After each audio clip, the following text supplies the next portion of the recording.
In addition to that, my aunts all own shares of stock. Some of my cousins own shares of stock. My grandfather initially was one of the early investors. I wouldn't say it was real early, but back in the probably 1930s or 40s, he bought quite a few shares of stock. So for you growing up, how much a part of your growing up was the Rochester Fair? Oh, huge.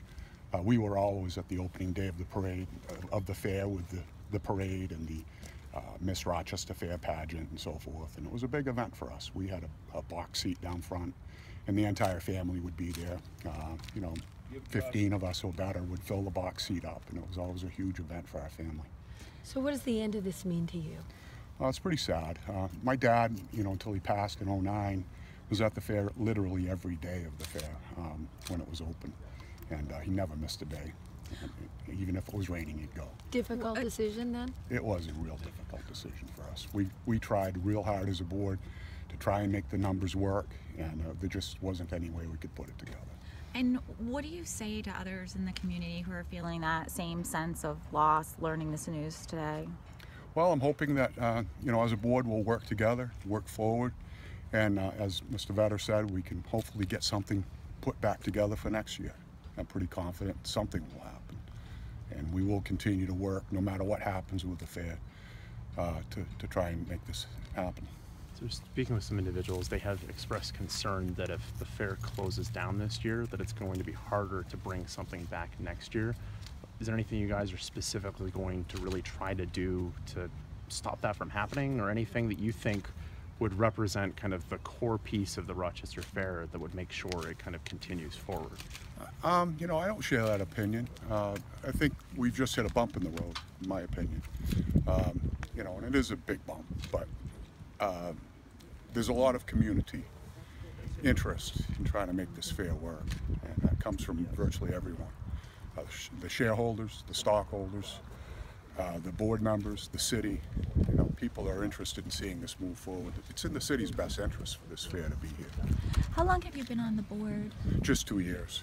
2 years. And how many years of memories do you have of the Rochester Fair? I know you said you grew up. I don't want you to... I'm 58, and I probably was at the fair as an infant. So, yeah, in fact, I can assure you I was.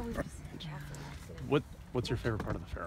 What's your favorite memory, if it's possible to pull one of those out? The times at the racetrack for the annual parade and the Miss Rochester Fair event and that stuff. The pageantry was phenomenal back in the day, in the early '60s. It was really something. They put on a nice event every year.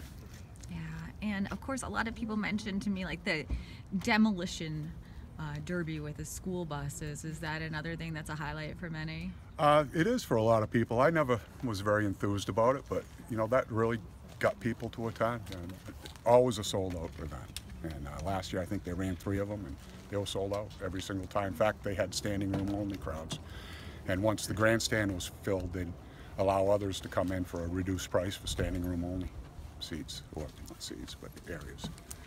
Since you've been to the fair so many years and you've seen so much over that time, is there one specific thing that you've seen as a constant change from when you were a kid to the present day that stands out? It's constant change. Well, the decline of horse racing was a big thing for the fair. A lot of people really look fondly on horse racing, but I think what happened, people's gambling dollars were diverted over the years. The lottery became more popular, and the disposable income people had for gambling just went away. So that was probably, for some people, the demise of the fair was the end of horse racing. Did you sense, like families, like what Norm was just saying, they seem to be really together at a certain point, and now everyone's doing their own thing. Did that make a difference, do you think, as you've seen through your eyes? I think it did. When I was young, it was all families that went to the fair.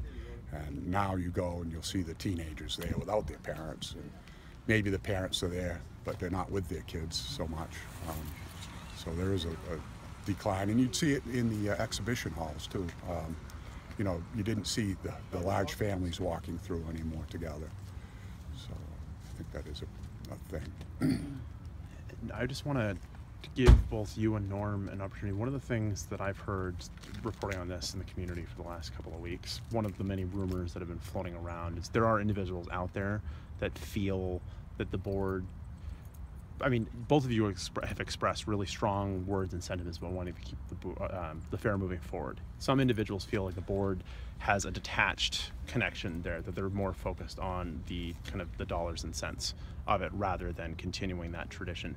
Is there anything that you would want to say to those who might think that you were operating with a different agenda or not to keep a core piece of Rochester moving forward?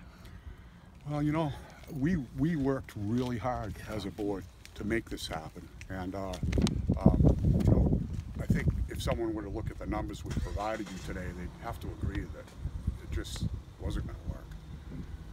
And I don't see how we could have done any more than we've done to try and make this happen. And the people, you know, it's funny because the people that have been writing, I saw an editorial in the paper the other day about the board being misappropriate, you know, they shouldn't be running the fair money, and you're right, we shouldn't be running the fair money. It's not against the law, or we haven't done anything illegal in doing that. But like I said earlier, I'm on a couple of nonprofit boards. I've never been on a board where someone asked you to donate $25,000–$30,000 to keep a nonprofit going, and we haven't been dragging our feet. If we've been dragging our feet at all, it's because we're trying to find money, you know, funds of some kind to maybe keep the thing open. It sure wasn't to keep it not open. You know, Honestly, if we hadn't stepped up and lent money to the fair, it would have closed years ago. yeah. You know, really would. We held hope that we could turn something around and start to pay down our debt, and we made changes in how the fair was run to try and do that. It just didn't happen. You know, the public didn't respond, I guess. No, I think we had 32,000 through the gate last year. Is that right? Yeah, 32, And 33,000. you know, 5 years ago we had 50,000 through the gate. So, you know, it's a huge loss of income, and you know, you lose 16,000 people. And at that time it was $15. You know, it's a lot of money.